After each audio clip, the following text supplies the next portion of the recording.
Premietania z cyklu The Friendly, ktoré organizujeme vlastne Kine Úsmev, sú určené pre nepočujúcich a nedoslýchavých divákov. Organizujeme ich v pravidelných intervaloch približne raz za 2 mesiace v klasických poobednejších premietacích časoch. Kinosála má nainštalovanú indukčnú slučku a to znamená, že keď divák príde do hornej časti kinosály, tak jeho načúvací prístroj, keď si ho dá do polohy T, sa automaticky pripojí na indukčnú slučku, ktorá prenáša priamo do načúvacích prístrojov zvuk z filmu.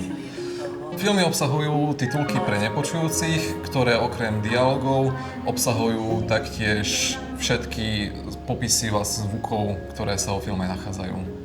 K dispozícii je taktiež personál kina, ktorý zabezpečuje citlivú komunikáciu s divákmi.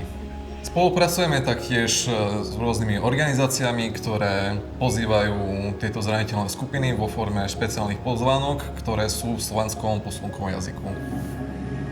Filmy sú v českom alebo slovenskom znení a jedná sa o atraktívne tituly zo súčasnej distribúcie.